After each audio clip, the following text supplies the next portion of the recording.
Hi, my name is Sheridan, and I've had alopecia since I was 7 years old. I've also lived internationally for over 10 years, and I have flown a lot with wigs. So today we are talking about flying with wigs. And can you fly with a wig? Can you fly? What happens when you do? The questions that I receive when I'm traveling about flying with wigs are, can you wear it through the metal detector thing? How do you pack them? And what do you do when you're on a long international flight? What do you do with your wigs? So first of all, can you wear them through the metal detector? Here's the thing about traveling with a wig. No one is going to know unless you tell them.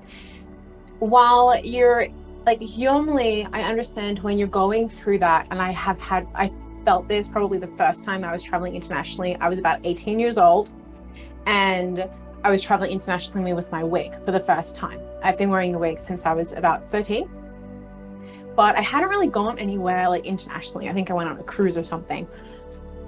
So I was lining up to go through the metal detector. And security wasn't even as strict as it is these days, because this was, over 10 years ago. And I had those butterflies in my stomach, and it was awful. And I just remember feeling my heart beating as I walked through that little frame of a door, thinking, oh my God, somehow they're going to know that I'm wearing a wig. And then I'm going to have to take it off in front of everyone, and it's going to be so awful. They did not know. No one has ever known, unless I told them, and I'll tell you about that in a second. No one has ever known. So even if you do have clips, if you're wearing a topper or something, it's just like you're wearing normal hair accessories. They don't know. And that's okay. You don't have to tell them if you don't want to. You actually really can just go through your travels as if you weren't wearing any type of alternative hair. So that is really, really reassuring. If for some weird reason, I don't think this has ever happened, but let's just cover it just in case. If for some weird reason they were to ask you to, or that something were to come up with your hair, which it won't, but if it was, you can always request a private room if you had to take it off for some reason, which probably will never happen. I might even edit out this part because it's probably not going to happen. But anyway, so that's number one. So really, really rest assured that nothing will happen. Number two is, how do you pack your wigs? So how do you pack your wigs? I actually wear what we call a freedom wig, which is a suction-based wig.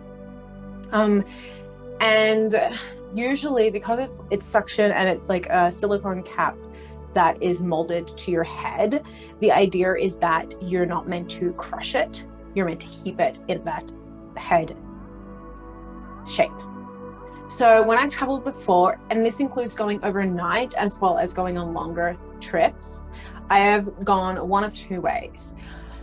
When I've had a newer wig, and I hope that the agents at Freedom Hair don't hate me for this. When I've had a newer wig, what I've done sometimes is put a little ball of clothes, like normally intimates, inside of the cap, and then just allow that to be over the little ball of clothes. And then usually I put that in a pillowcase, for example. Another way that you can do it is just packing the wig, laying it flat and packing it in a pillowcase. Now, I have experience with human hair wigs, which are really kind of forgiving and easy to style. And I also get my hairdresser to cut them in the style that I want. So if I notice that I get a bit of a cowlick in a wig, it's really simple. When I get to my destination, I wash it and let it dry, or I wash it and style it to look the way that I want to look at. It's really simple. So normally what I do is I'll lay them out flat, lay them on their side, put them in a pillowcase, preferably a silk pillowcase of some sort, because that creates less friction against the hair. And then I will lay that in my bag. I really try not to overpack so that we're not squishing things in. I try to make sure that there is space in my bag, because the last thing I want to do is like squish my cap into a certain type of form or shape, because I think that that would be very damaging for the cap.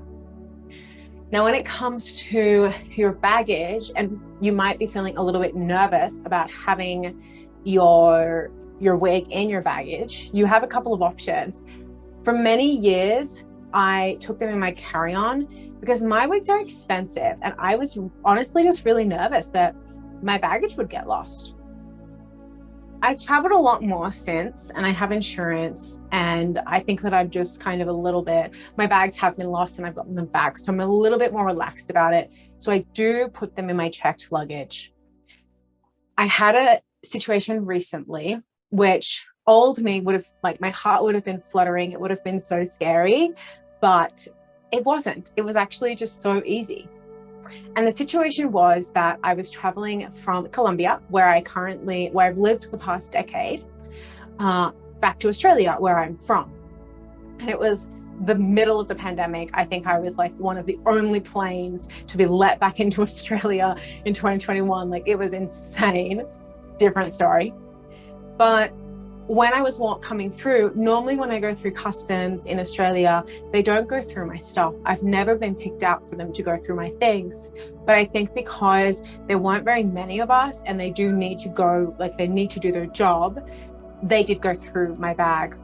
And what happened was I didn't go through the x-ray. When you go through the x-ray, you're fine. I don't think human hair even shows up. I'm sure synthetic doesn't. Once again, it's not a big deal. It's okay. If you find yourself getting triggered by people finding out that you have a type of alternative hair in your luggage, I highly recommend that you check out some of my other videos around feeling triggers and around kind of healing the emotional aspect of alopecia. But I was taken aside into one of the men that just like take out all of your luggage and check everything out. And I had 2 wigs in my luggage, and they were in one of the little silk pillowcase type things that I have. And he opens it up and he looks at it and he's like, "What is that?" He didn't say what is that, but you could see that that was what he was kind of thinking. And I go, "Oh, that's a wig. I wear a wig." That was it. "That's a wig, I wear a wig." Okay. And he put it away. And that was literally it. And then he continued, and I think that it kind of worked to my favor. At around about that time, I think he kind of realized I didn't really have anything. And he, just kind of like, "Okay, cool," kind of looked on top a little bit more superficially, and we started packing my things away. So it worked out really, really well. He wasn't weirded out by it. You could tell that he wasn't weirded out by it. He wasn't uncomfortable with it, especially if you think about these people. They go through hundreds of people's bags. I'm sure they've seen so many odd things. The fact that you have a wig, which could just be extensions really, or like a fun wig, it's so normal now. It really is okay. The fact that you have a wig means nothing to them, and I don't think that they're going to remember it enough to even think about it at their lunch break. It's okay.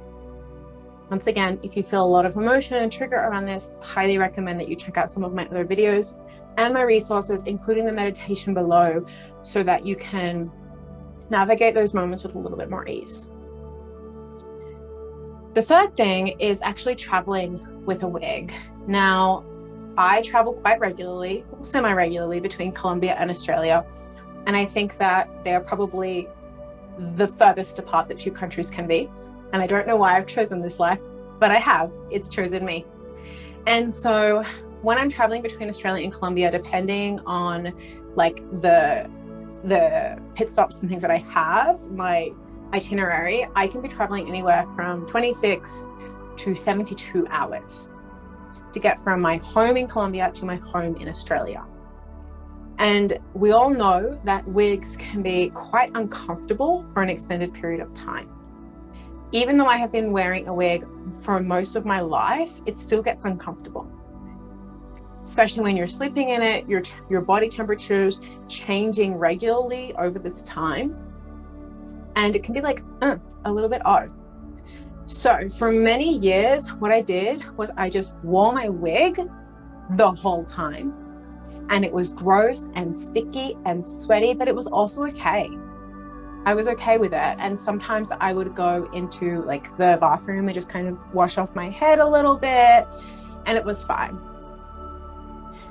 But what I found right now to be more supportive for me is actually I like to wear my wig in the airport.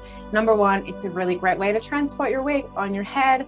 Number two, I still wear my wig outside a lot of the time, not all the time, but a lot of the time. So I wear it in the airport, and as soon as I notice that I get to a point in my travels where I'm going to be able to hang out for a couple hours and kind of relax a little bit, whether that be at the gate, during a layover, or actually on the plane, what I will do is I will take my wig off, and I usually use like a baby wipe to just kind of wipe my head, wipe my neck, wipe my face, do a little refresh. Sometimes I buy myself a face mask depending on my layover. My last layover was in Santiago in Chile, 19 hours. I gave myself a face mask. It was wonderful. And so I'll take my wig off, just put it in my bag and hang out either bald, or I have like a little turban that I put on. And initially I was really nervous to do this. I was thinking people are going to look at me and they're going to think I'm so weird. And you know what? I did receive like 2 looks out of the dozens of people that saw. But people are so in their own thing that they don't care. They don't.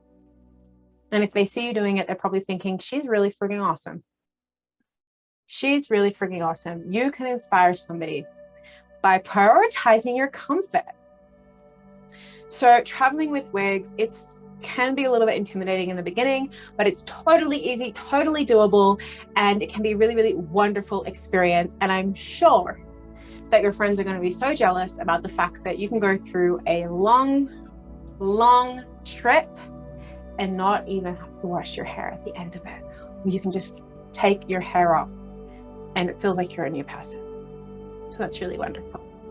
If you find yourself getting a little bit nervous about it, or you really just want to feel better with your hair loss, or you want to connect to other people with hair loss, check out the links down below. I have a wonderful, powerful meditation that helps you step into your most confident, empowered version, specifically made for women with hair loss. And I have some really, really wonderful programs, including a masterclass that's coming up on how to feel sexy with and without hair. So make sure that you are on my email list, so you get first access to that. You can get on my email list by downloading the meditation below. I hope you have enjoyed this. Let me know if there's any other topics that you would like me to cover by commenting below. Press like, subscribe, and I will see you next week.